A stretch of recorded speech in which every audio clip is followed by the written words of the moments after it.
1.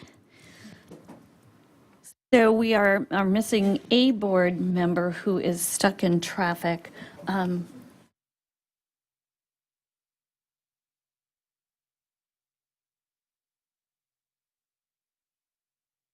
morning, everybody. Is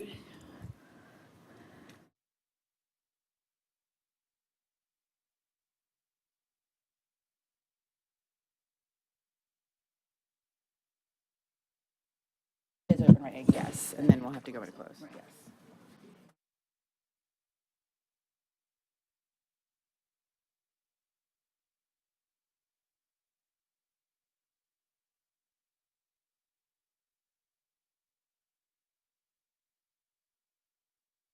Good morning, everyone.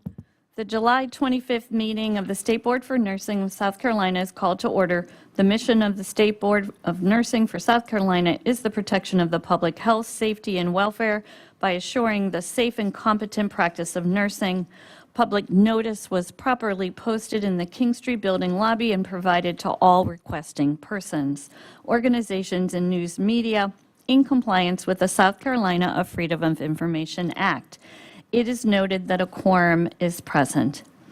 May I please have a motion to excuse Ms. Lowry and Dr. James from today's meeting? I make a motion to excuse Ms. Lyerly and Dr. James from today's meeting. Second. All in favor? Motion carried.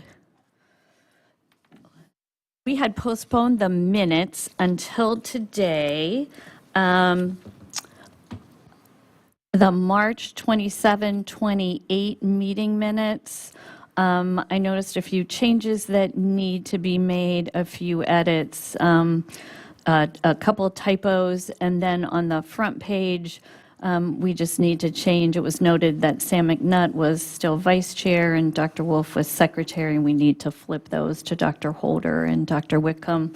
And then just a couple of typos, but nothing that affects the content. Did anybody see any other corrections to the March 27, 28 minutes?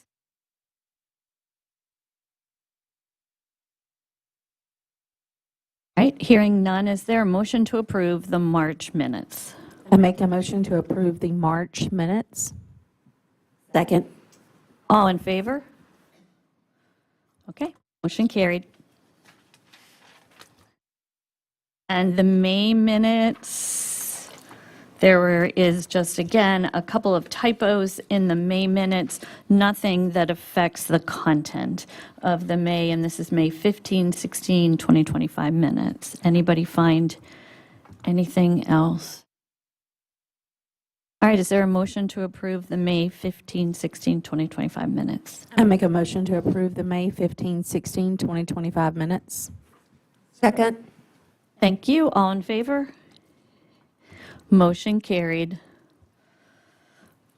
Is there a motion to close the meeting for the OIE report? I make a motion to close the meeting for the OIE report. Second. All in favor?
So we are ready to move on to the education appearances. And you'll find that underneath your education folder.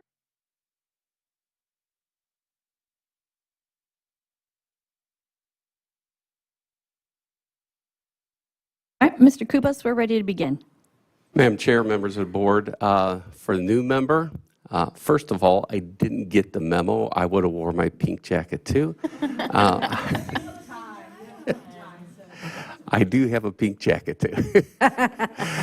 So my name is Pete Kubas. I am the nurse education consultant for the board. Today I have two programs appearing in front of you for decisions, and then my subcommittee, your subcommittee, or excuse me, committee, the Advisory Committee on Nursing Education has a presentation for you. So first up will be Coker University. Dr. Kling, if you please come have a seat. And remember, you have to pull the red light will go on when it's time for you to speak.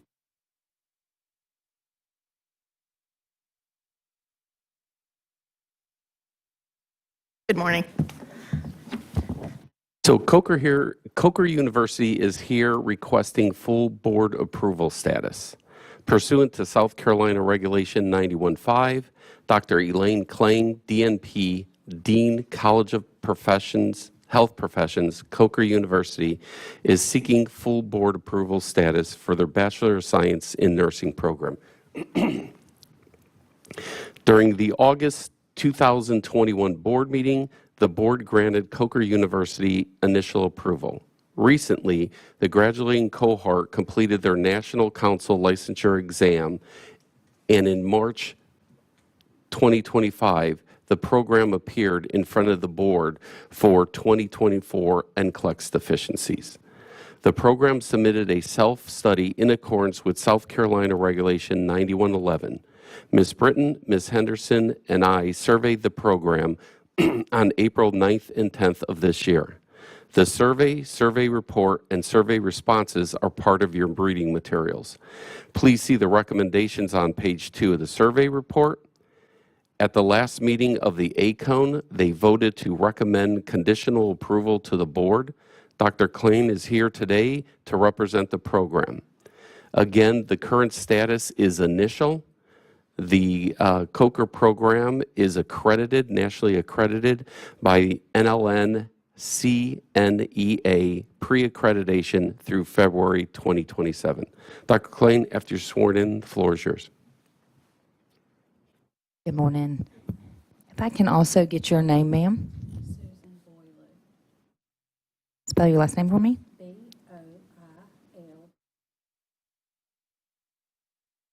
And if you'll state your name for the record? Dr. Klang? Eileen Klang, K-L-A-N-G. You'll both raise your right hands for me. I'll get you sworn in. Do you solemnly swear or affirm under penalty of perjury to tell the truth and nothing but the truth, so help you God? I do. Thank you. Good morning. What would you like to share with the board? Good morning. Since Mr. Kubas went over the timeline since August of 2024, I'll just give a couple additional pieces of information. Your action plan and all of that is included in your read-ahead materials. I'll just update you with some changes that we had since July 1. And so in terms of our ATI grading, previously the tutorials were graded on an average of 3 attempts. We have now decreased that to 2 attempts.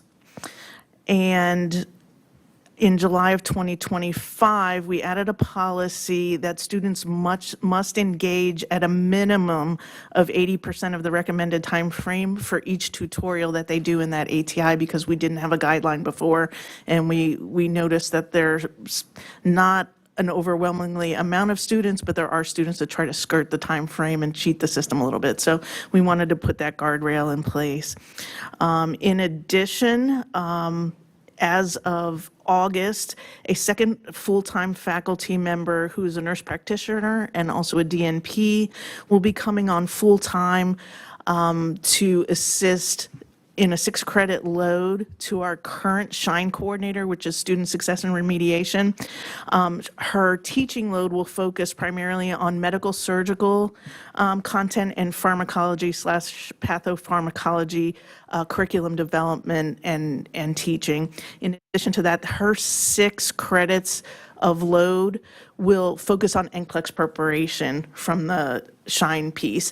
Our other coordinator who does a 6-credit load in that, she's full-time. She also teaches, focuses on individual remediation throughout for all of the courses and drug dose calculation. The instructors are currently, who run NCLEX prep, are currently doing the remediation. So we're bringing another leg of support in for that. The last piece of that is that students, we have identified, we use ATI. We're a full participant with ATI, but some are achieving green lights, some are not, even though they're good testing. So I don't want to say I don't trust the green light, but I'm starting to not trust the green light. So what we're doing is currently anybody who does not receive a green light, we're bringing them back in and we're doing individual education plans. There's not a set time frame for that. It depends on the benchmarks that they're making. So we look at and identify their gaps in their content areas, and then we develop plans so they can do testing, remediation, focused reviews to try to get their grades up, and then we put them in dynamic quizzing to get to a certain benchmark. Once they get to that benchmark, then we will endorse them. We have seen some green-lighted students not pass NCLEX, and so we have a concern about that. So once we bring on this next full-time person who will focus primarily in NCLEX, my plan is to have everybody, it might just be one really quick hit, because if they're a high performer and they got the green light, they may reach those benchmarks within 24, 48 hours, but to put everybody through that process. And then in addition to that, we're going to adopt another online platform which will give us data separate from ATI. This way we can compare data. So the NCLEX person who's coming in will use that piece of that online platform to schedule and develop the online individual remediation and education and testing. There's self-assessments with it, and there's 3 opportunities to do CAT testing, so computer adaptive testing with it, so we can see exactly where they're at and use that information to actually have an educated endorsement guess. So those are the big pieces that we've changed as of July, as we have gone through this second and going into our 3rd cohort of students that will be taking NCLEX. So, and that's I was ACON meeting, so I got to Oh, yes. you answered most of my questions, but with the new information, I have a couple. About how many students are you finding that are getting green lights? Green Let's lit? say Green that. light, yeah. Green light, I know, I'm trying to think. I'm embarrassed. But No. anyway, yes, getting green lights that are not passing NCLEX. Currently, we have 2. 2. And that's too many. Yeah, For okay. me, you know, Okay. in our situation. So I don't want to not have an intervention for that. So the fact that we're setting up a process for people who aren't greenlit, we can easily put them through that process, and it's not going to be that much of a delay for them to become endorsed. We can look at, maybe there's just one lower gap in there. We don't know, and maybe we can fill in that gap with some more dynamic quizzing and computer-aided, adaptive quizzing that we can kind of supplement if they're weak, and maybe even if it's one area. So we're hoping that will counteract that. We also think that when we did our follow-up and talking to the students post NCLEX, both of them were just high anxiety, and so we think that had a huge piece of it. But we can only control what we can control. Yeah, So. and you try to put them in high anxiety when you're Right. doing the testing. But Correct. that's what I was going to ask. Did they say I got sick the night before, or some tragic thing happened when they went to test? One of the 2 of them apparently got up a couple times to get sick. So that was, not a good situation. And the other one just said, and they were a high performer, their testing was all good on our end, and then not sure what happened there, so. Okay. And with ATI, you're giving the exams along the way, the fundamental exam and Yes. mid-surg and all of those. Yes. So you're identifying their weaknesses early on with the SHINE program and hitting them there. We are now, yes. Okay. As of January. Okay. Yes. All Yes. right. Thank you. You're welcome. Other questions? So I appreciate that, the testing and you keep kind of adding things or adjusting things and looking at the green light and things.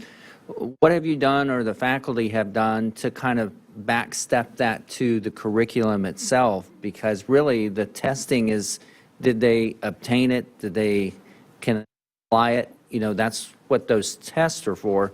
So have you walked it back to the particular courses to see? We have, and I can go through that. It's in our action plan, our read ahead material, but I can give you the overview of that, that I gave at ACON and then the previous appearance. So our admission criteria was lower. It was at a 2.5. We increased that admission criteria to 3.0, and we're also have removed what we used to call a holistic interview from that process, which allowed people that were not at the 2.2.5 GPA level to come in because there was some other circumstance that was under previous leadership. And so in January, we pushed that GPA up, and we have also gone to the nursing CAS system for admissions. The last piece of an admission that we may add is to go back to adding a TEAS test. And then our attendance policy, we had upped that to an 80% attendance policy in all classes, and if not, then they get referred to the SHINE coordinator. Clinical simulation experiences, we hired in that interim period, she came in December, a full-time DNP faculty member with specialization in simulation, and she's currently going in INAXL courses and will eventually become certified in simulation. All simulation is embedded in every course. So we have kind of increased the knowledge level there. With our curriculum, we introduced Launch, which is an ATI product, for every student. Prior to this, we looked at their transcripts, and if they were low in English, math, their reading comprehension, we would put them in Launch on an individual basis, and we decided to pull back, invest in that product, and it's embedded in the first year fundamental classes, the first 6 weeks that they take. And it's a nursing academic readiness program, and it's foundational. It's an A&P review, it's medical terminology, basic math, and student success skills in that 6-week fundamental piece. All nursing courses now, we included a clinical component with dosage calculation in every single course, and education and practice and quizzes at the beginning of each semester. The other piece, 2 things that we made major curriculum changes on that went through our committee. Number one, we identified that pharmacology was an issue. They took pharmacology and pathophysiology separate. Pharmacology is never placed well in a program. You can't give it too early, you can't give it too late, it causes problems. So we identified that one course is not enough. And so we went through and broke that down into 3 separate courses. The first one will be in the first semester, then they will have a middle level pharmacology, pathophysiology, and the last one will be kind of higher level critical care medications and patho. The first pharmacology class also has skills in it, so all the drug dose calculation and skills, and that is going to be taught by our SHINE coordinator, because we identified that most of the remediation up front in that fundamentals year has to do with drug dose calculation. So she's going to go in there off the bat. She knows the problems, so she may as well teach it. So she's going to teach those 2 classes. That separation, that curriculum change takes place in fall. The other piece that we identified that took a formal curriculum change was med-surg. We identified that there were problems in med-surg. That's where the weak areas were when they were testing. And so again, instead of 2 medical surgical classes, we broke that down into 3 med-surg classes to really give the students more time to just kind of digest and ask questions and not run through that content like their hair is on fire. So those are 2 big pieces. benchmark scores were added for the pharmacology testing. In the first year, they must get an 85%. So we included that benchmark quizzing for the drug dose calculation, 90% in that second semester, and then in third and fourth semester, they have to achieve a 95%. If not, they go back to remediation with the SHINE coordinator on an individual basis to make sure that they have captured that content and they are competent in that. They must achieve an 80% minimum on the ATI assessments that we will do on safe medication administration, oral medication administration, and injectable medications, and that is in the first semester. And so again, our SHINE coordinator, our remediation success coordinator is teaching that. So we're hoping to identify those problems earlier, so by the time they get to the assessment, they will do fine. Let's see here. Grading in our ATI, we previously had unlimited attempts on the tutorials. We made that change to decrease it to 3 attempts on so the tutorials that they do it's an online platform. They do case studies, virtual simulation, content delivery tutorials. We call it pre-work. So you do the pre-work prior to coming to class. It's a flipped classroom situation, and then we reinforce all that content. So instead of unlimited attempts, we decreased it to 3. After doing kind of a quality review and analysis on that, we decided to decrease it to 2, which I said was the change as of July 1st.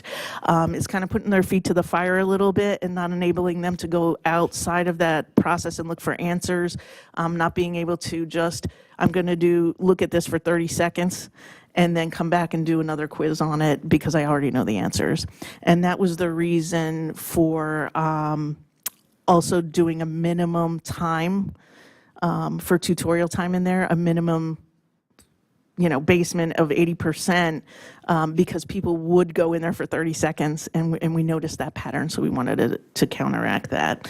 So those were the big change processes. We changed with every tutorial, students are mandated to do a review, a focused review, and it has to be handwritten. We changed that policy. They always had to do the tutorials, but some of them were typing it. We understand that, but evidence-based practice tells us in education that handwritten is best. It's going to create those pathways in the brain for them to remember. So, and we use the 3 critical point theory. So they have to look in that content, comprehend it, and write down a synthesis in 3 critical points of what that content area was that they missed. And then they have to submit that to our faculty members. And those were the big curriculum changes that we made. I'm not sure, I'm trying to think if there was anything else that you can think of.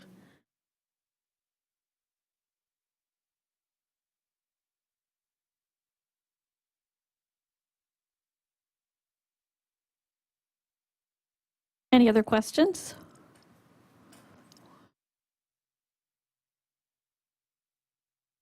On your test results for this year, what for? As of, I don't have one from today, do you?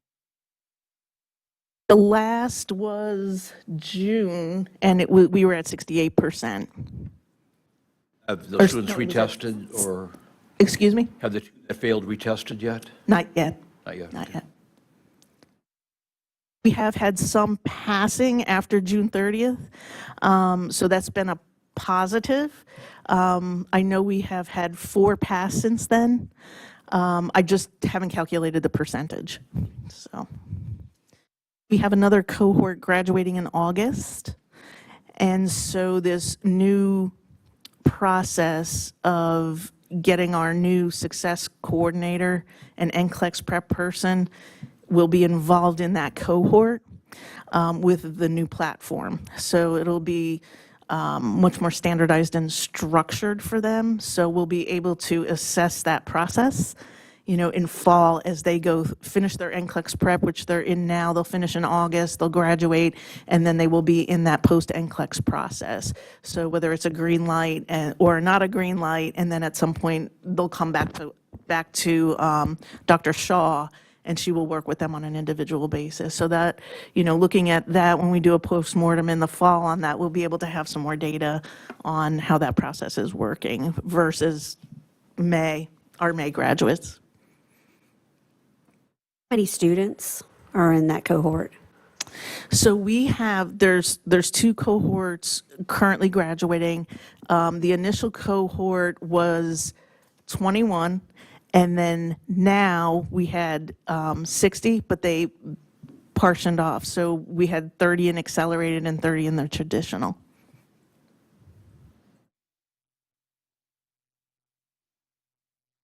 Dr. Wolf, to answer your question about the NCLEX, in the consent agenda is the quarterly report, and it's broken out by program, but that's the most recent information that you will have available to you.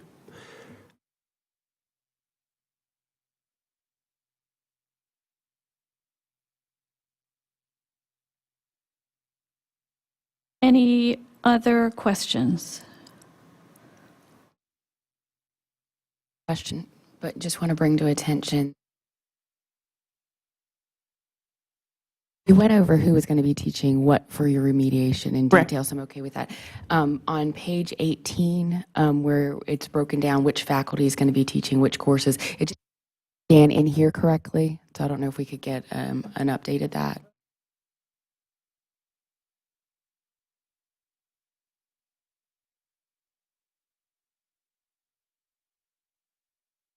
Yeah, we have your, it has everyone listed. And we can clearly see their names. Okay. But then something happened to the title list and and it almost looks like there's like a missing part of like an old school dot printer, like, when it was, there's like one that you can read all of it. The rest of it is just a jumbled. The data you have all came digitally, so I think it's a formatting. Right, And that's why I was just trying to Okay, yeah. explain what I think it's the issue formatting. was there. Unfortunately, I can't get it to you now, but I can get it to you. Unless you go in executive session, I could go and try and pull it, or if you want to excuse me. Master there? I can go through it.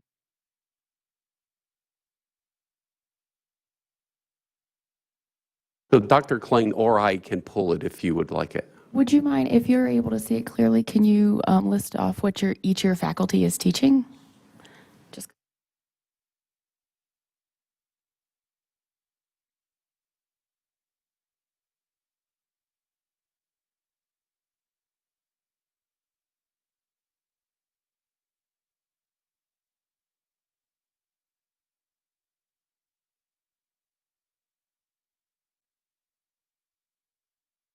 If you could, actually, if there is a way that we could print just a copy, because I believe there's going to be a request to go into executive session anyway. That way, that's a lot of reading for you.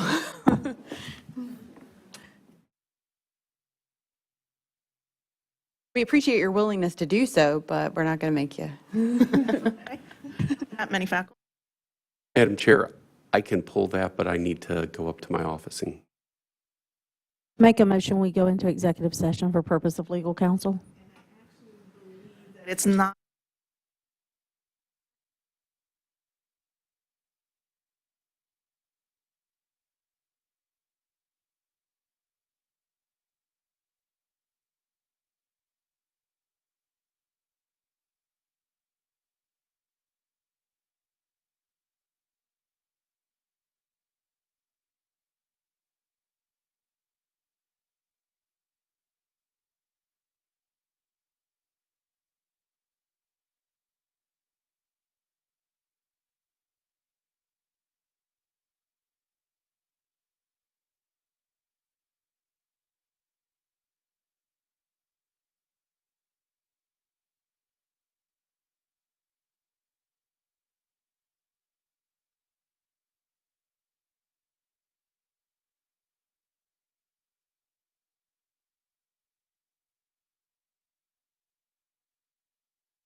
Is there a motion?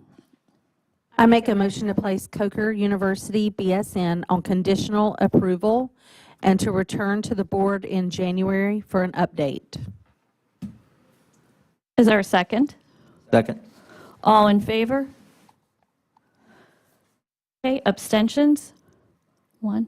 Motion carried. Thank you. And Dr. Kling, Yes. I would highly recommend you and your faculty take some time and do a deep dive into your curriculum and really kind of map that out and see where those elements are, whether it's, with the essentials, your outcomes, and kind of back that out to see how those are related and see where the gaps are. Thank you. I think that would be helpful. Thank you. And Dr. Kling, the board wants you to know that the failure to see significant pass rates in the near future may result in Coker University needing to make some difficult decisions on whether to continue your nursing program. Likewise, if the nursing program continues without significant improvement in its pass rates, the board will also be faced with difficult decisions regarding whether to continue to approve the program, which could result in involuntary closure pursuant to the nursing board regulations. Thank you. Good luck. Thank you. Oh, yes. I will send that information to you and an update in reference to coming to next January's board meeting. Perfect. Thank you. Thank you. And on housekeeping matters, just two things. One, Ms. Mitchum did join the meeting at 8:49.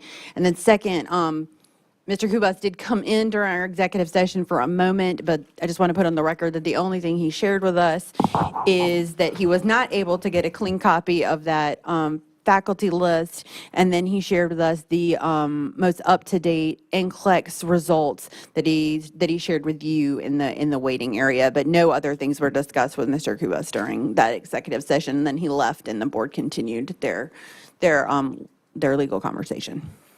So thank you. And I have a computer issue. My computer went blank. I'm so sorry. I need IT help.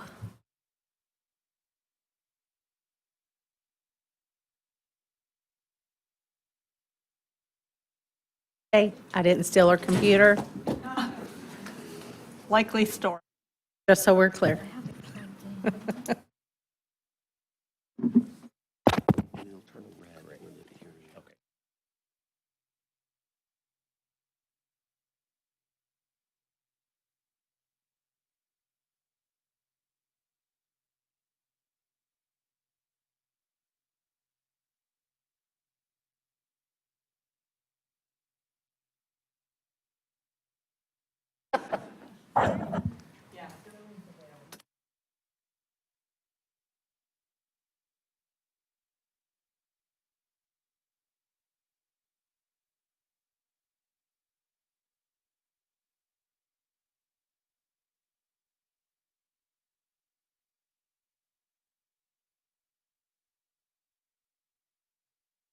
Okay, I'm back up and running. Thank you for your patience. We're ready to continue. Madam Chair, there is one individual. Oh, there she is. It happened that quickly. I was going to say I'm waiting for the WebEx to come up, but it's up.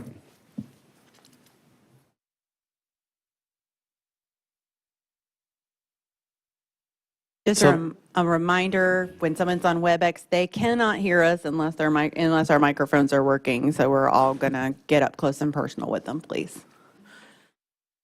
And will she be presenting? So will Tina need to swear her in too? You may be answering some questions, but I'll do the main presentation. Okay, then we'll need to have her sworn in as well when we get to that point. Madam Chair, members of the board, the second appearance is Southern Wesleyan University. They are requesting approval to offer a pre-licensure Bachelor of Science in Nursing program at its campus in Central South Carolina. Based on South Carolina Regulation 91.5, the board must approve a feasibility study before the program is approved for development. Following a thorough review of the submitted documents, the Nurse Education Consultant Survey team found that Southern Wesleyan University's feasibility study meets the South Carolina Regulation 91.5-2, and recommends the program for approval for development. The feasibility study is attached to your read-ahead material.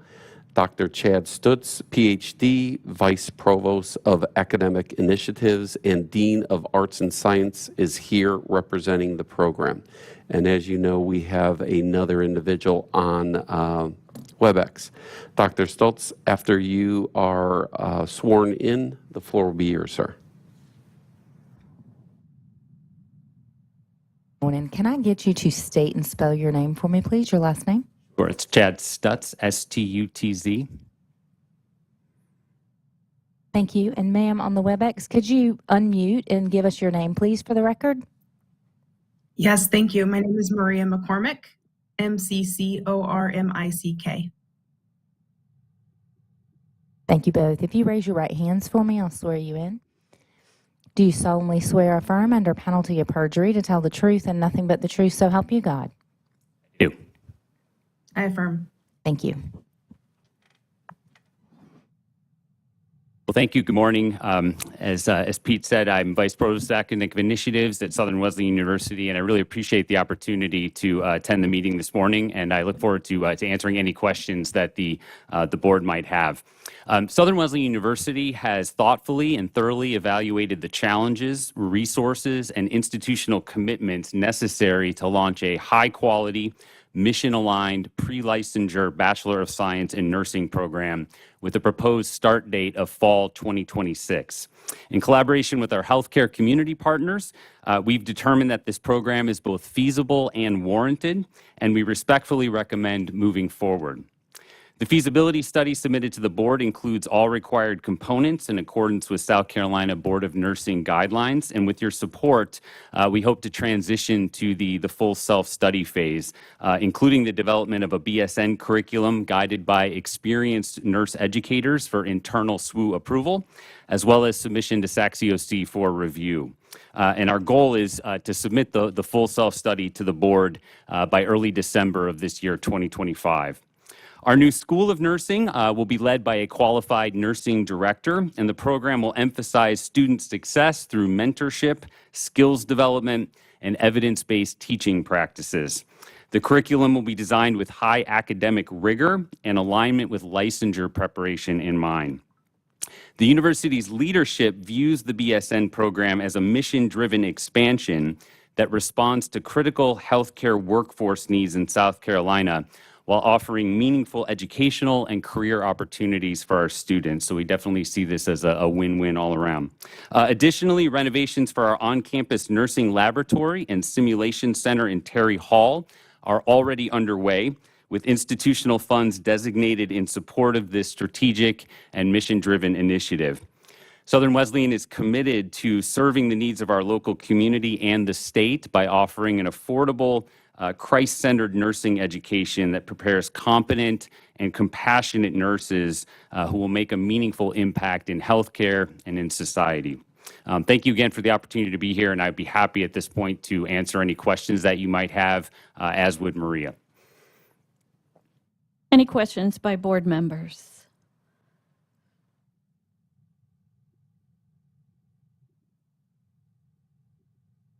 Did sort of address it, but it is quite a commitment to do the nursing program. I've called with 2 BSN starts, so we do want to be successful, and it does take a tremendous commitment by the university. Yes, thank you.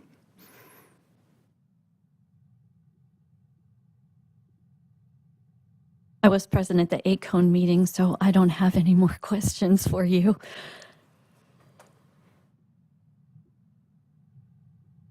Hearing no other questions, is there a motion? I make a motion to approve the feasibility study and move forward with the program development. Second. All in favor? Motion carried. Good luck to you. Thank you very much. I appreciate it. Thanks you for being here.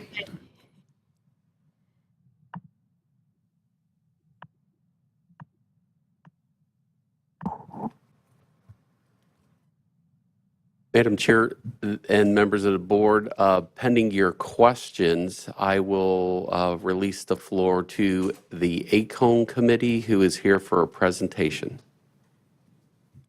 Any questions for Mr. Kubas? Can I ask my question now? I will have a question later for you. Yes, ma'am. Okay. All right, and Dr. Karen Worthy is here, and she is the leader of the group who's presenting.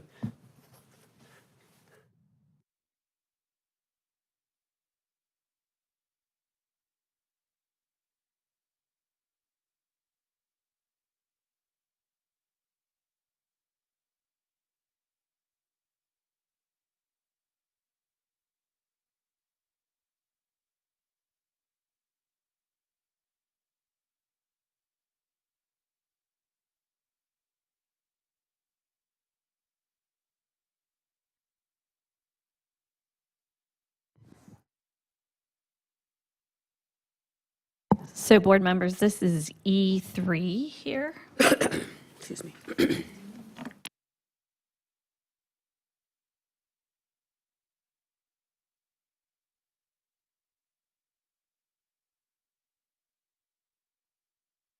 Good morning.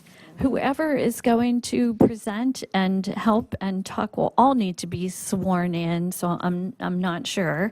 But just let Ms. Tina know, our court reporter, and we'll get that done right away. So I will be presenting, and the four of us may be speaking, so I think we all need to get sworn in. I agree, let's just do that that way. That way you can feel free to share information. I can go ahead and get you to state your names for the record. Katie Gall, Gaul. Karen Worthy, Worthy. Ruth Henderson, Hender. Thank you. And ma'am? Melissa Fluharty, Fluharty. Raise your right hands for me, please. Do you solemnly swear or affirm under penalty of perjury to tell the truth and nothing but the truth, so help you God? Thank you. Good morning, everyone. Thank you for allowing us to speak with you this morning. I am Dr. Karen Worthy, Chair of the ACON Pre-Licensure Subcommittee. We also have Professor, Ruth Henderson from the Citadel, a member of the subcommittee as well, along with Dr. Ryan Crawford from USC Upstate, who is unable to be with us today. I would like to also introduce the South Carolina Office of Healthcare Workforce Team, Katie Gall, who is the director, and Melissa Fluharty, who is a research associate. They are supporting us with logistical processes and collaborative efforts. The three documents included in your read-ahead materials collectively represent the work of the ACON Pre-Licensure Simulation Subcommittee, and our charge was twofold. One was to review the newly added simulation-related items in the South Carolina Pre-Licensure Annual Report, and two was to examine the statewide use of simulation in nursing education programs and its relationship with NCLEX outcomes.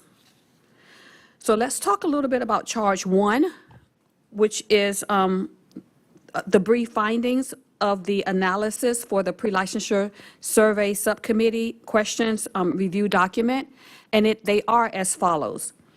The report entitled Pre-Licensure Survey Subcommittee Questions Review, it outlines our analysis and recommendations for the current 19 simulation-related questions.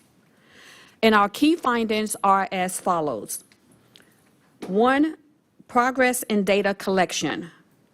The table with blue headers in the report details item-by-item recommendations. The addition of simulation questions marks are important steps forward in capturing statewide simulation usage. Variability access programs. The subcommittee found wide variability in simulation implementation across programs, regardless of geographical location. For instance, while nearly all programs, 93% use simulation, only a small percentage have certified faculty or staff at 35%, or accredited labs at only 8%. No programs are currently endorsed by ENACSL. However, 21% said that they plan to pursue endorsement. The second charge was an analysis of simulation use in relation to NCLEX outcomes. The second charge focused on evaluating whether patterns in simulation use may be associated with NCLEX performance, particularly among lower performing programs. Please refer to the report entitled Pre-License Survey Analysis. The NCLEX pass rate summary is located on page 1. This extensive, very extensive analysis was led by Dr. Crawford, and we examined simulation-related variables, including outliers in simulation data. We looked at specifically simulation leadership. We looked at simulation certifications. We also looked at the use of ENACSL standards and simulation hours substitutions. Data was analyzed for programs with NCLEX passage rates 5 points or more below the national or state passage rate average. Here are the key findings. The survey review found 2 key findings. Number 1, no direct link identified. Importantly, no direct link was found between simulation use and NCLEX pass rate. However, lower scores tended to correlate with major organizational changes or leadership turnover. The analysis identified that some programs substitute up to 50% of clinical hours with simulation, potentially due to limited clinical site shortage. The second key finding, institutional and structural factors. The NCLEX performance data also showed that while statewide passage rates exceeded national averages, and that is RN is 94.7% and the PN program at 97.1%, several programs did fall below benchmarks, particularly those with higher student-to-faculty ratios, lack of certified simulation personnel or structured leadership, and number 3, some for-profit institutional models. So, recommendations today. Our recommendations based on the findings are the following 4 key recommendations. Number 1, refine and enhance the survey instrument. Improve the clarity and structure of simulation-related questions by using more precise wording, updating references, and adding appropriate response options. For instance, adding in no simulation program. Consider incorporating a table of content. Consider incorporating headers and internal bookmarks for easier navigation. Consider implementing branching logics where possible to streamline responses for programs without simulation. Or alternatively, include a clear no simulation program option to improve data accuracy. Consider, where appropriate, include more visual data representations such as pie charts for all of the data. Some of the data did have pie charts, but to include them to enhance understanding of key metrics, all of which are included in the reports that you have. Number 2, advanced simulation credentials and regulatory alignment.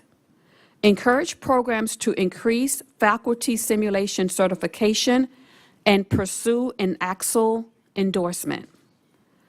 Promote alignment with NCSBN guidelines, the SCLLR position statement, and NAACLE standards of best practice.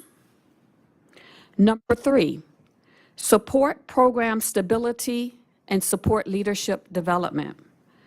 Promote organizational consistency by enhancing certification and endorsement efforts. Engaging nursing program stability with organizational and leadership changes.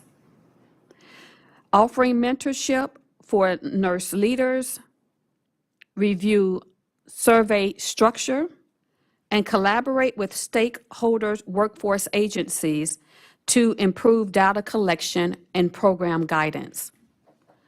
Lastly, number 4, develop and disseminate a statewide simulation fact sheet. Lastly, with approval from the board, collaborate with the South Carolina healthcare workforce to create and disseminate a statewide simulation fact sheet along with the annual report. In conclusion, this report underscores the value of simulation in nursing education while identifying critical areas for growth and standardization across South Carolina programs. Although simulation use is widespread, variability in faculty preparation and program infrastructure limits its potential impact. These recommendations provide a roadmap for improving data collection, educational quality, and alignment with national standards.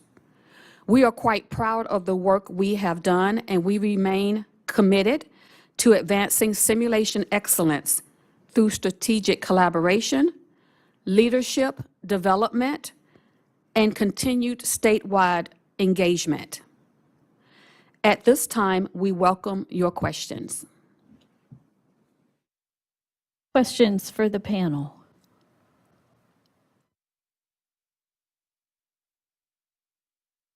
Questions I have is you have a category of how many directors. What do you mean by director? So based on the institution, there are different titles for simulation. There is simulation directors, and then there are simulation coordinators, and then there are no defined leadership. Those were the different categories. So like some of the larger programs will title it a simulation director, and then smaller programs will call it a simulation coordinator, depending on the institution.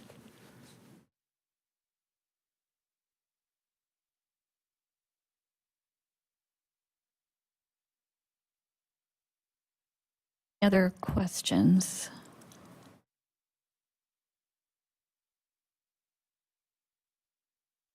Hearing none, is there a motion?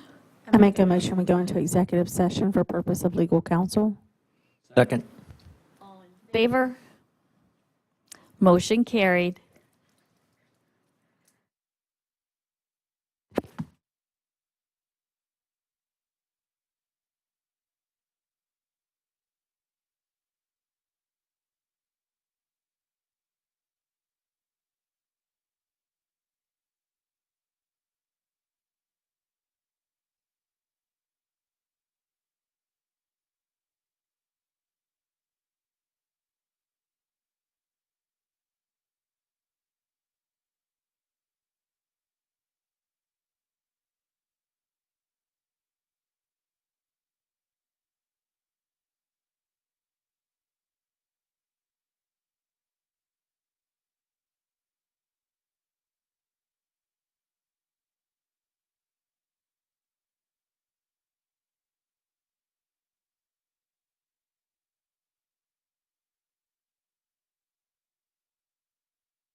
Motion carried.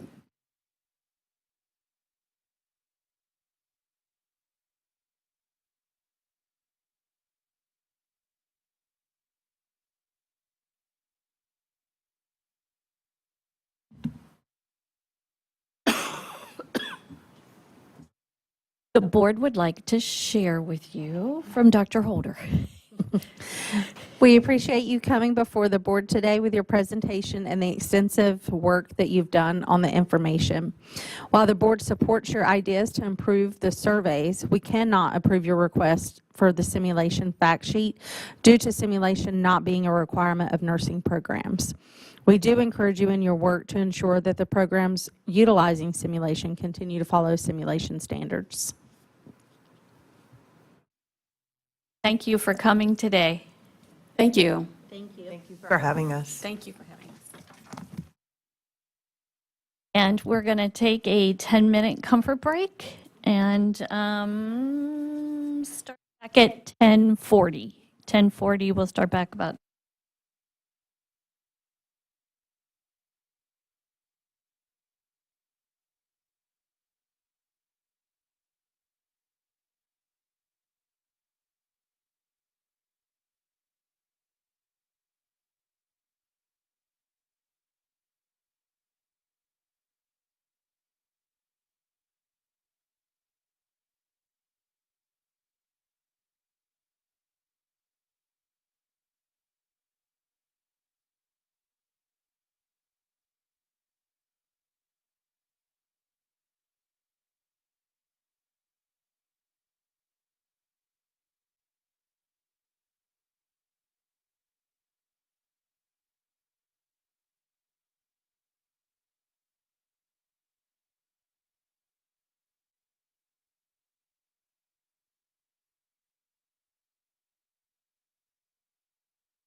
Good to go? We're still in open session. I don't need any, I just need a.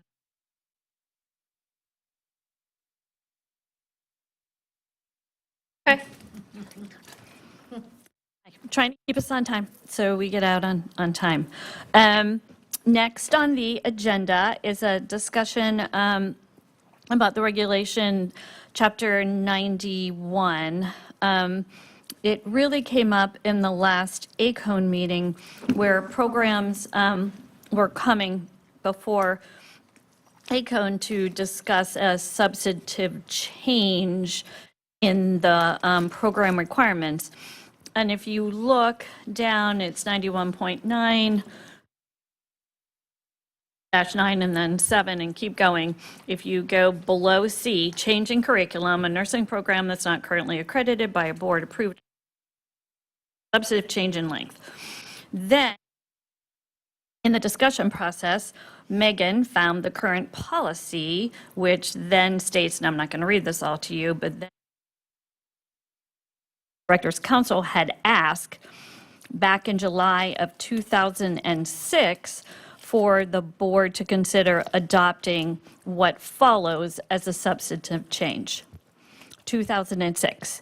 And so Megan and I looked at each other and said, boy, I feel old. That's 20 years. Oh, not quite, but almost 20 years ago. So we thought that we would bring this before you as a request and an offering. Is this still what you would like it to look like? Pretty much the summary. I did want to just give credit that Mr. Kubas gave it to me, so I cannot say that I did the hard work to find it. Mr. Kubas had it and emailed it to me and said, remember, we have this.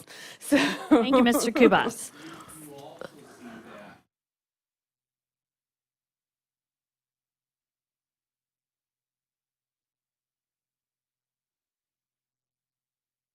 Regulation or statute in your read-ahead material, so you know exactly what criteria we are going off of. So hopefully that wasn't new to any of you except the new member. But yes, it has been there.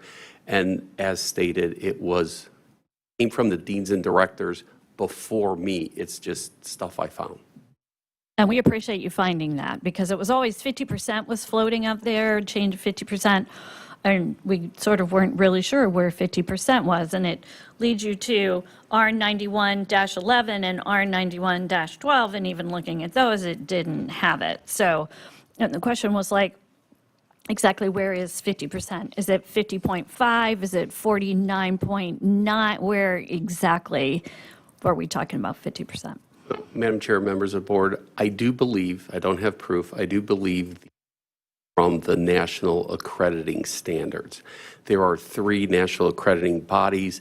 They do have different standards, but I believe that's where deans and directors came up with this, because they basically follow the same. Perfect, thank you. As we stated, it's not been reviewed since 2016. ACON 2006.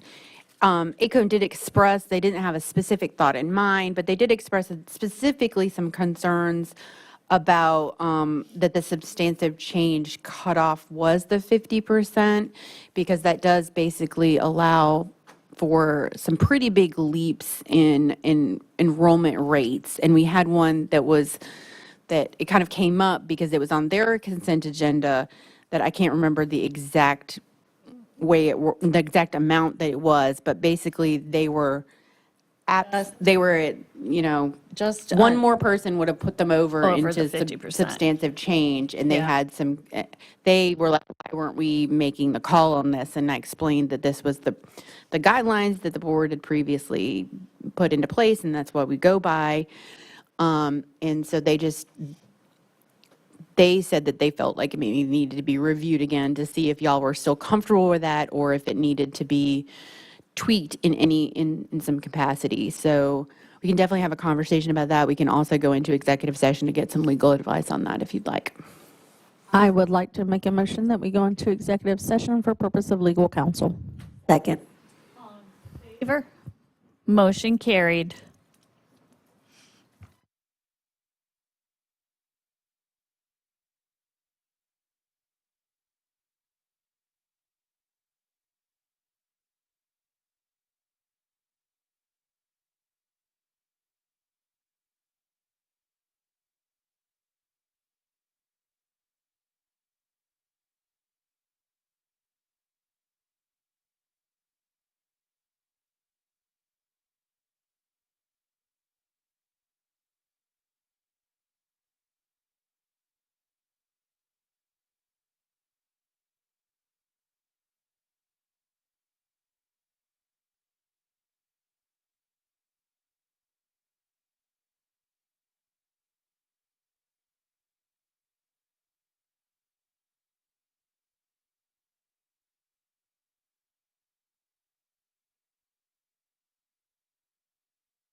All in favor?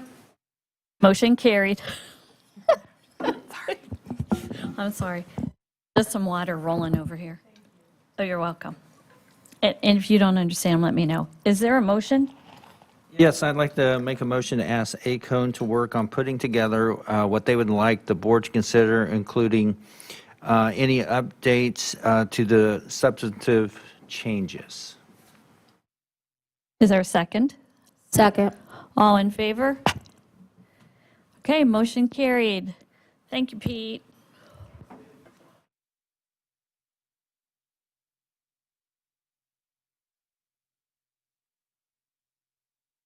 All right, we are right on schedule, 11:10. It's 11:09. We are ready to move into compliance cases. Compliance number 1. May I have a motion to close the meeting for purposes of information? Okay. First one closed? Okay. I make a motion to close the meeting for purpose of compliance, what? To protect To protect personal information. Second. All in favor? Motion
her LPN license for Ms. Johnson. We approve. Thank you. Need a second? Okay, we got it. All in favor? Your arms are up over it. Okay, motion carried. Good luck to you. Thank you. Welcome to the nursing profession. Welcome to nursing. Keep going. So before the next compliance case comes in, our lunches are here, so we can grab our lunch and take bites in between executive session as we go. Sure.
Motion carried.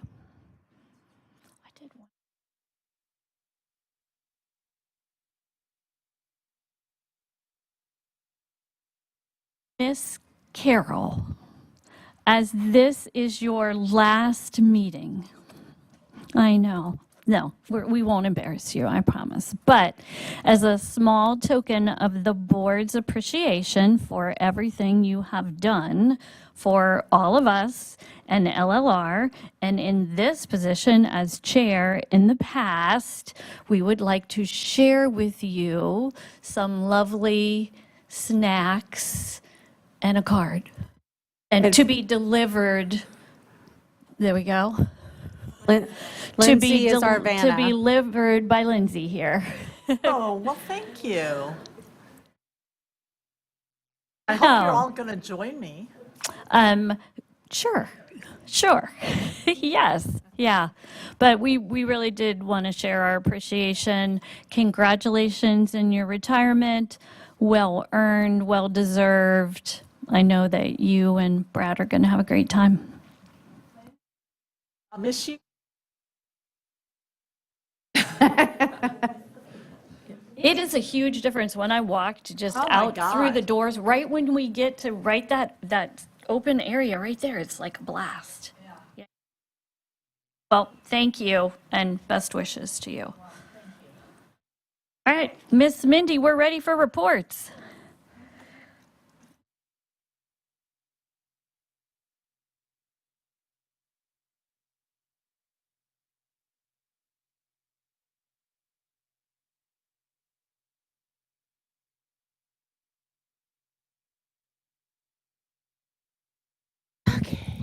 Madam Chair, board members, hello. Hello. So mine is brief. At the last board meeting in May, I sought approval for some refresher courses and other courses that you guys requested of me. The one for the midwifery refresher course you liked, but you wanted to make sure there was maybe some options that would allow our South Carolina nurses to complete clinical rotations in this state. So, of course, I reached out to them, and they appear with the email response that they would make the accommodations, which would include contracts by way of other facilities. So I was happy to hear that, and I wanted to let you know that that is an option if you choose to approve that course as well. Thank you. So I would, if it is the board's wish to approve this course, I would need a motion. I would like to make a motion to approve the Bay State Health Midwifery Education Program as a refresher. Second. Favor? Okay, Thank excellent. you. Motion carried. Thank you. Thank you. Thank you, thank you. Did you need me to do anything else? Okay, goodbye. Ask you our favor yesterday, so, yeah. Okay. Thank you again for all your hard work with the refresher courses. Thank you.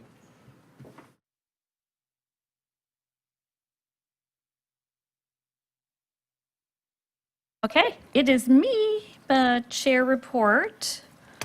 I'm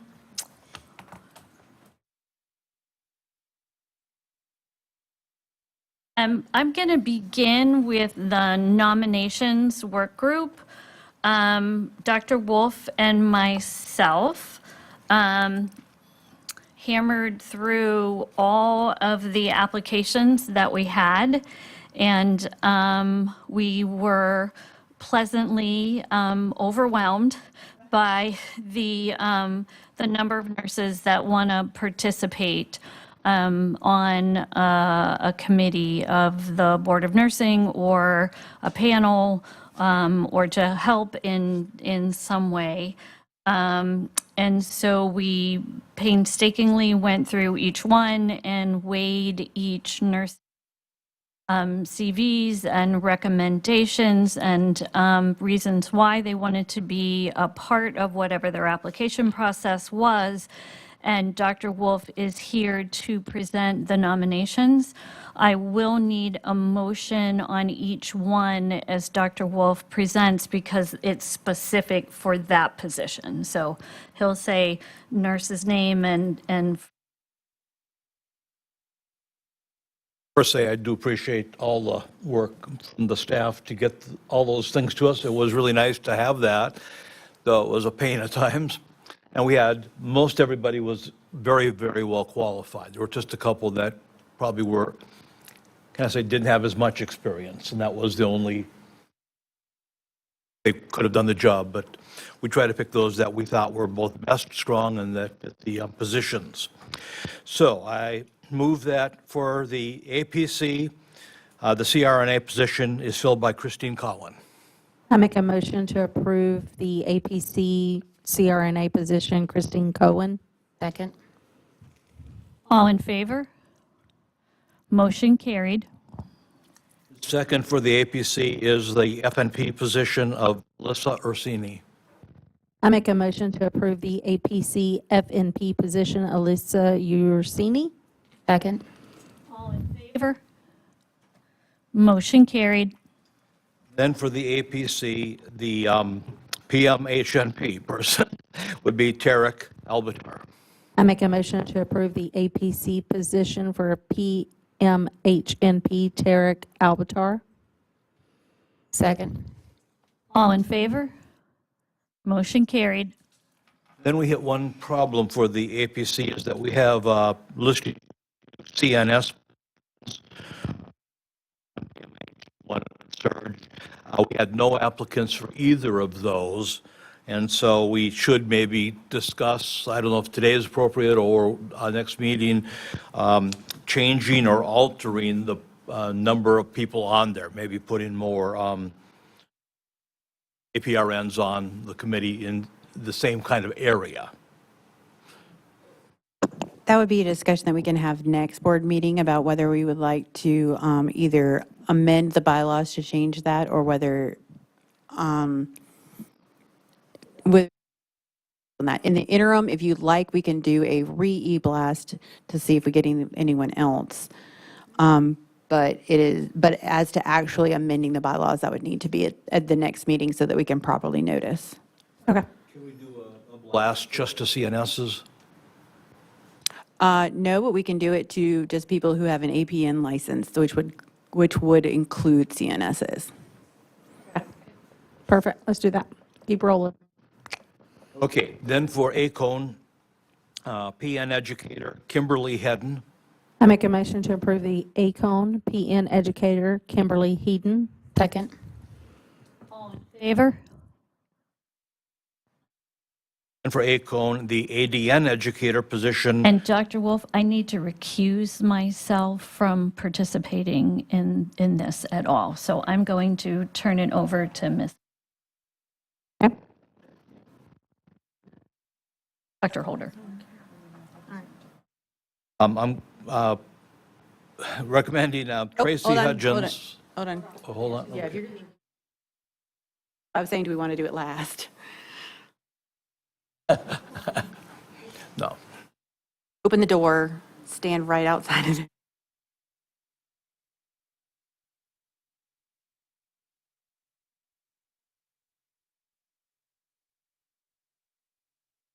Oh, now we're locking the door. Mitty, did you? Just let Sally Beth back in once we vote. You should not be too far. You should basically be at the podium outside. Hurry. Okay, I would like to put up for nomination for ADN educator Tracy Hudgens. I would like to make a motion to approve ACON ADN educator Tracy Hudgens. Second. All in favor? Raise your hand.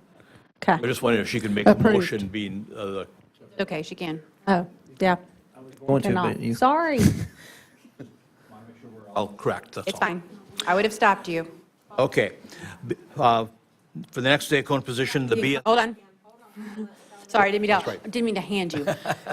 Okay, here we go. So that's back. Okay, for the next ACON position for the BSN educator, recommend Victoria Davis. I'd like to make a motion to approve the ACON BSN educator Victoria Davis. Second. All in favor? Motion carried. Then for the deans and directors position, we recommend Dr. Kimberly Subasic. I'd like to make a motion to approve the ACON Deans and Directors position, Dr. Kimberly Subasic. Second. All in favor? Motion carried. And for the NPSC, we have a need for a pediatric RN, and we recommend Kelly Carter. I make a motion to approve for the MPSC pediatric RN Kelly Carter. Second. All in favor? Motion carried. Then for the NPSC, the critical care RN position of Courtney Irwin. I make a motion to approve the MPSC critical care RN Courtney Irwin. Second.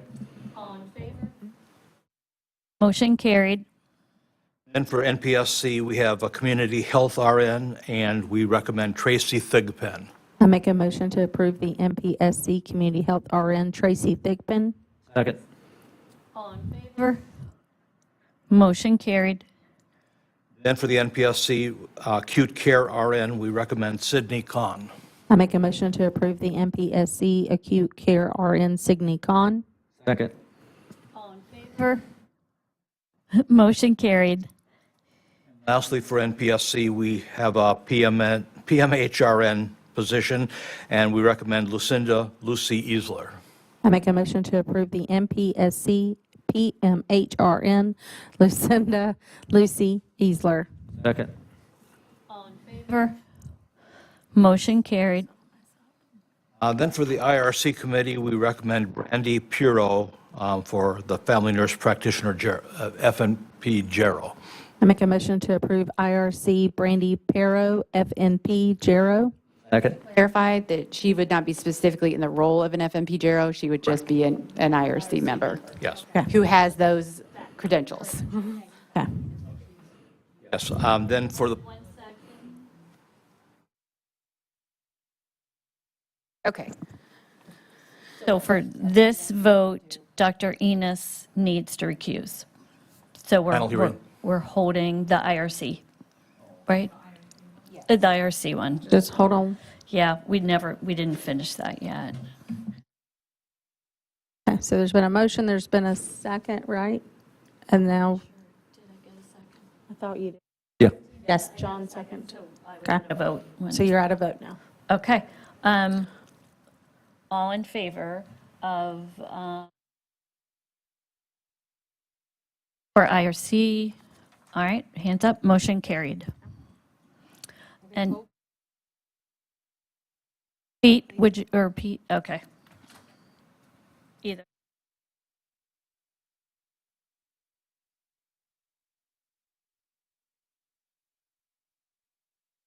Yeah, as a way sort of Dr. Wolf and I keeping track, your list, as you look at it, has what their specialty area was. And for some things, it's not specific for that, but it was just our way of trying to keep track of what we were doing. wanted to make sure we covered as many areas as possible in these, so having both family and Gerald was a positive on her Okay. for that situation. Then for the panel hearings, we recommend Abby DeCesso. I make a motion to approve for panel hearings Abby DeCesso. Second. Motion carried. Then we have a list of people we're recommending for expert reviewer. The first is Amy Clinton, and for these, do we need to give the areas? Okay. She's an FNP in oncology and hematology. I make a motion to approve as expert reviewer Amy Clinton for FNP Oncology Hematology. Second. Favor? Motion carried. Then we recommend Robin Mitchell. She's an FNP in urgent care and emergency. I make a motion to approve expert reviewer Robin Mitchell for FNP Urgent Care ED. Second. Favor? Motion carried.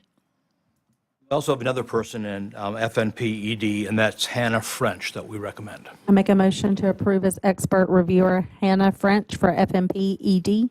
Second. Motion carried. Then we have Lisa Miller we recommend for the FNP urgent care and education as well. I think I should step out. Okay. So Dr. Whitcomb needs to recuse. Just stand by the door.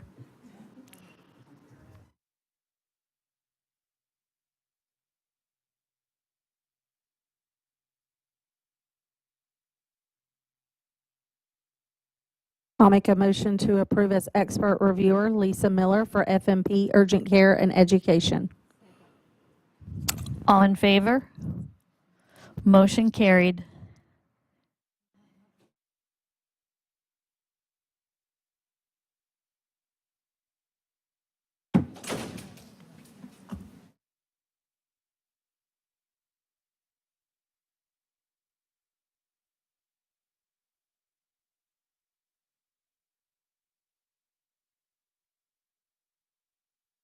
I don't know. I have no idea. Okay. Then finally, for our last recommendation nomination, we have for the expert reviewer, April Hutto, who is a PMH NP. I make a recommendation to approve expert reviewer April Hutto for PMHNP. Second. Motion carried. Thank you very much. And again, thank you to the nurses of South Carolina that really came out in full force, and we appreciate all of your applications. I am going to request that we go back and look and see where our needs are. We do know that simulation for the ACON committee is a need, and so we'll go back, look at everything, reconfigure, send out another e-blast to those areas that are needed to still be met. And may I just interject? Yes. For Wolf's purpose, even though it encompasses the 4 roles, I do not believe our system can just isolate the CNS, who are only 87 of the close to 13,000, but we will do our best. I will find out if DOTS can do something different, but in the past, they've not been able to isolate. So we'll see. No, I understand. I get it. Great mind thinks alike. I was going to ask you if you were okay with us going back and making sure we didn't have any other positions. We'll get that done. Yes, please. Do that. Thank you.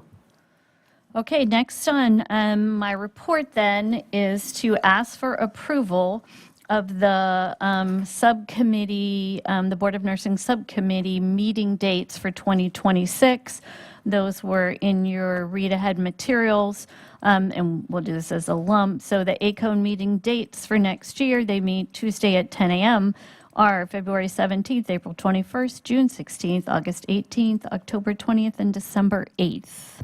Actually, I thought we had put in a change. The first one is actually going to be February 24th because the 17th is the day after a holiday, and Megan thought we should move it out a week, and so I do apologize. I'm so sorry, I'm working off an old copy. Okay, and again, just to clarify, these are the committee meeting times. Unless you are a liaison, you are not required to attend these. You're even not required as a liaison. We just ask that you do. Obviously, it's always open to anyone who wants to attend. And since I'm already talking, I forgot to put on the last matter, just as a matter of the record, that although the nomination committee made the nominations, all members of the board had access to all of the materials submitted by each applicant and reviewed those prior to this meeting.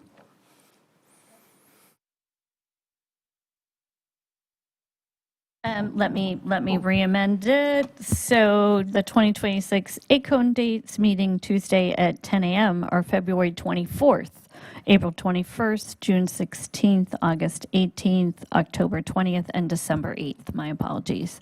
I make a motion to approve the proposed meeting dates for the ACON meetings 2026. Second. All in favor?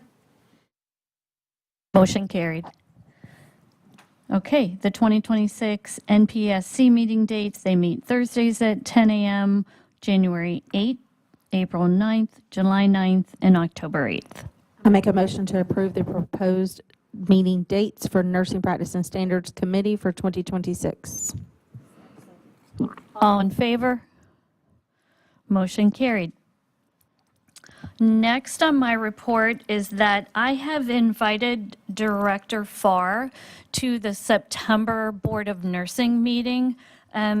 We had some discussion and some questions on the budget and how the budget is decided and proposed for the next years.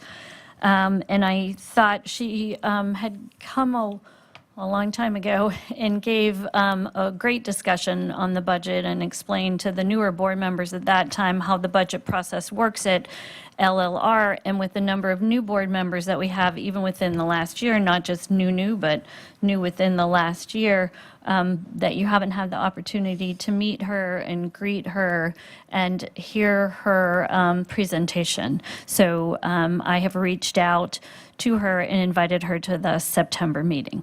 So we're still in the process of waiting to hear back whether she can come Thursday, Friday, or at all. But it has been done. Let you know that I've done that. And then lastly, if you'll pull up the strategic plan for the Board of Nursing, the work group of Dr. Wolf, Dr. Whitcomb, and Dr. Holder, and myself, in conjunction with our attorney, Megan Flannery, have come up with some strategic initiatives for the board, some goal statements, and this is just the initial draft for us to present to you. It is my request to you that you take this home and digest it. And I love to write all over things, so you might want to print a copy and write your thoughts all over it. Students don't like red ink, so can't write in red ink, but you can use blue or green or any other color. Yeah. And let us know. We're going to put this on the agenda and give it a chunk of time in September to discuss it.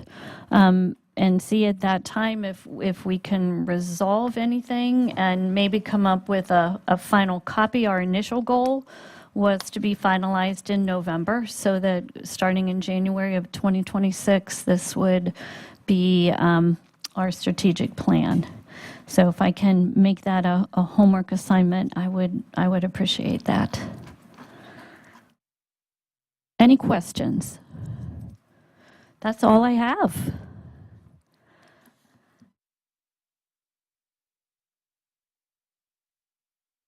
I am next. Mine is really quickly regulation drafting. I just wanted to follow up on that conversation. I talked to our governmental liaison / communications team, and they have done the official notice for drafting. So we have the green light to go ahead and work on the drafting of the changes that y'all would like to make to Chapter 191, our regulation.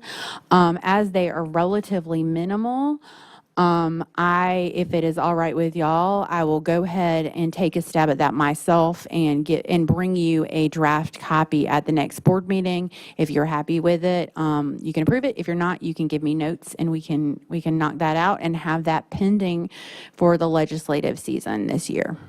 Would absolutely love that. That is the only update to that. All right. This is the final Miss Moody sniff sniff executive report. And I'm going to pull the microphone uncomfortably close. How There many you go. times have I heard that? There you go. I wish I had $1 for every time you all have said it. Okay, I know Maggie Murdoch, who's in Colorado, is going to be stepping out of a conference, and I did let her know that I was getting ready to start my report shortly, so don't be surprised when her face appears. Okay. But she said she would need probably about 10 or 15 minutes to get out of the room that she's in, so I'm going to talk slower than normal. And I'll probably go through my entire report, which I haven't done in quite some time. But I usually start with an updated set of statistics, and you can see that I pulled these as of July 11th. So this afternoon, I did take a look, and we have added approximately another 265 licensees to the number that's before you. But again, the real story continues to be the tremendous growth in our APRN population. And as you can see, we're over 12,000 at this point and climbing. So those applications continue to come in, and there are some that are new. RNs going back for their APRN, but I would say we see a fair number of endorsements as well. So it's a blend.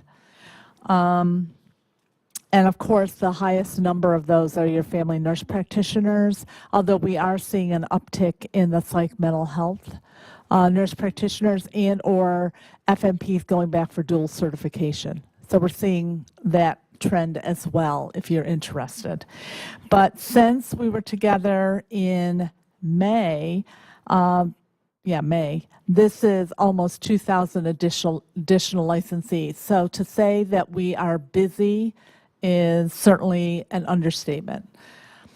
And as you noted, do you have a question? Well, not to interrupt, but I just wanted to point out the CNSs are 87. Correct. In the state. Did I say So just- 187? No. Oh, okay. Yeah. Yeah, it's a very, very just small number. Yeah. And that's because their role has been dwindling over the years as the MP role has taken off. And many organizations, frankly, don't hire them anymore, or they won't support them economically. That's why, you all will probably have further conversation in September, as Megan's already referenced. Yep. Thank you. That's the only reason why I pointed it Oh, out, just it's fine. again, for It's everybody fine. to notice that's such a small number. In terms of the board member update, you all have already noted this, and I believe a comment was made on, and in your call to order, is you're not sure the last time we had a full complement of board members. I honestly don't have a date for you, but I think you all know I rolled onto the board as a board member in 2011, and at that time, we barely had quorum to have meetings when I rolled on. Sam McNutt and I rolled on at the same time. And so I can tell you it's got to be at least 15 years, at least, Wow. because they were already dwindling in 2010. So it could even be 20. I mean, I'm really not sure. I'd have to go back and try to find it, but it's been a long time since we had a full complement. So super excited for y'all, and it's just really nice to see how well you've blended from this perspective. From a board staff update, I'm also pleased to tell you that with the hiring of Valerie Samuel, we are now fully staffed again. So that was really good.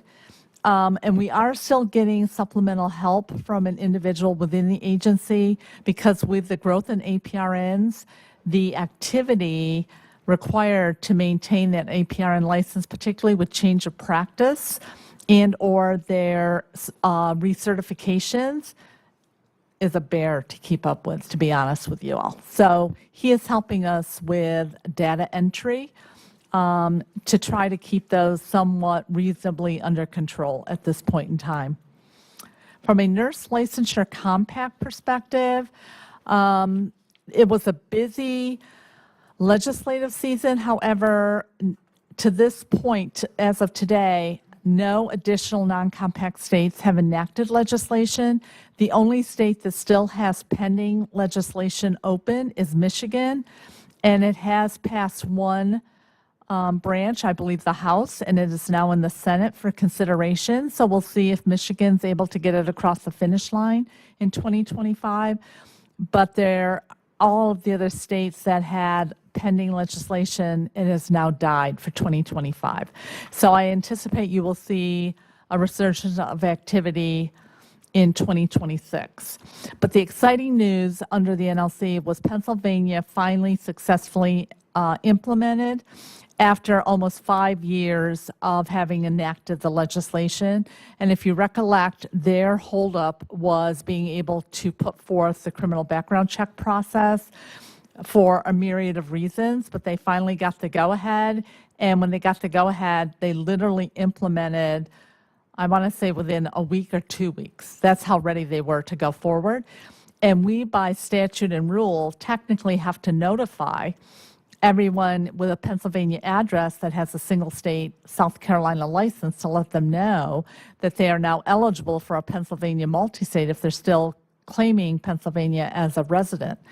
Fortunately for us, and with our partnership with IT, we were able to contact just shy of 2,000 nurses that had relocated to South Carolina or had actually requested and received a South Carolina single state license, but still maintained a Pennsylvania address. So every time a new state enacts/implements, that is good, but it's also some additional work on all of the other compact states' parts. From an APRN compact update perspective, bills were introduced again in 2025. Most of them also did not pass or did not go forward. However, there was positive movement with Louisiana, North Carolina, and Texas in terms of moving forward with getting full practice authority. They're not quite over the finish line, but they have made some significant gains from my understanding.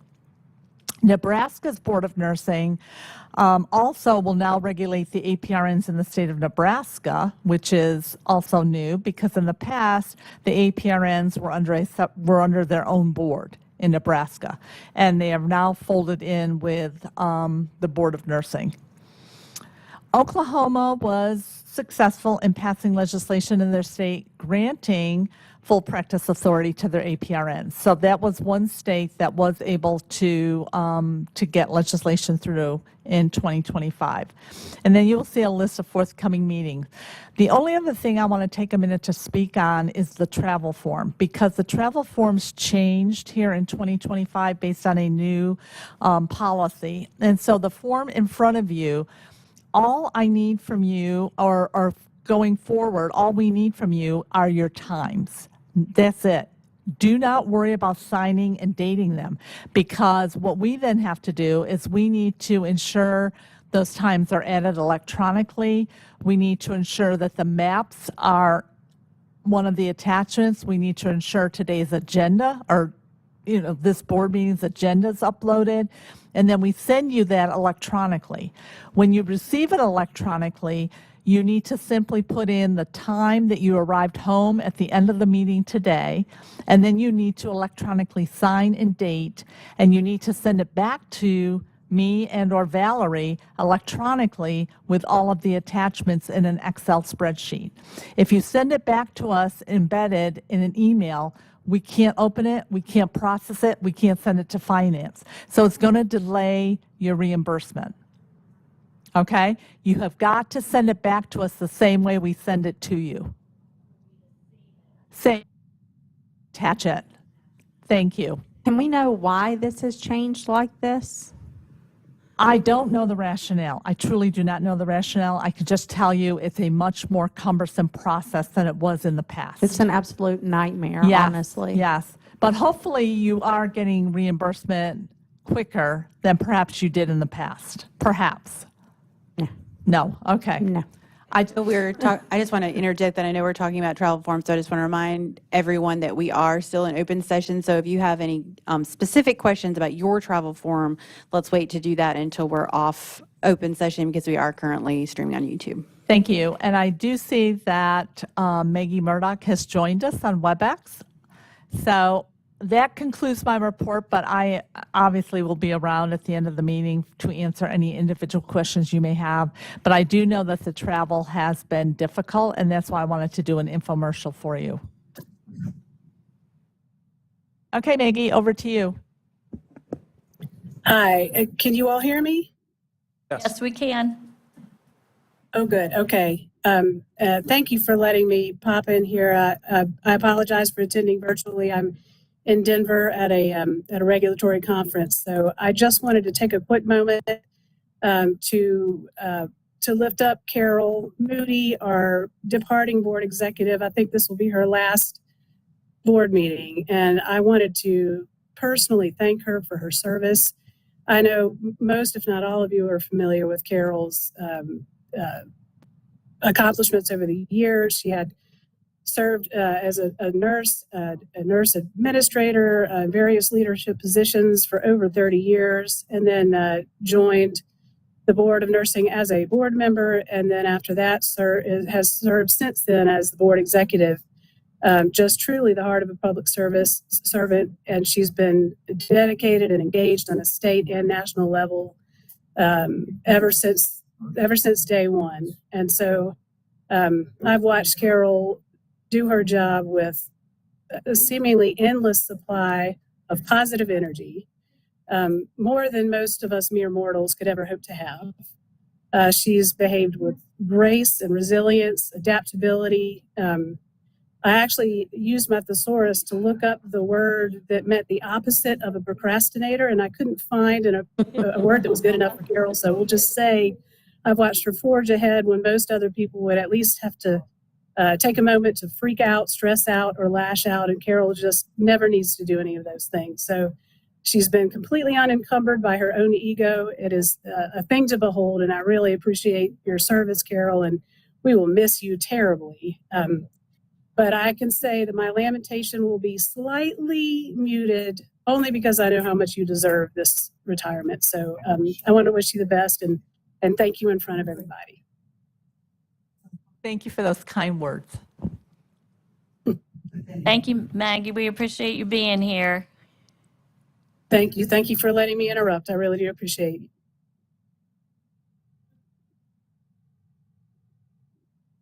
Ended up well planted, you know.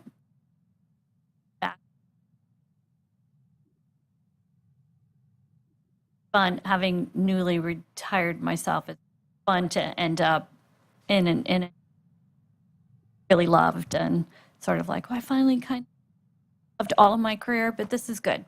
This is good. I honestly, when I served on the board, that's what, and some of you may end up in my seat, who knows? But that's when I became very interested in regulation. Because prior to that, let's face it, as working nurses, that's not something you really are really thinking about, right?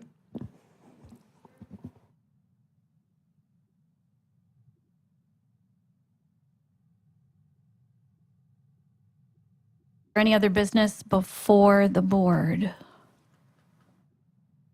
Not, we just need a final motion. I make a motion to end the July 25th meeting. Second. All in favor? All right, motion carried. Thank you, everyone. Have a safe couple of months and safe trip home.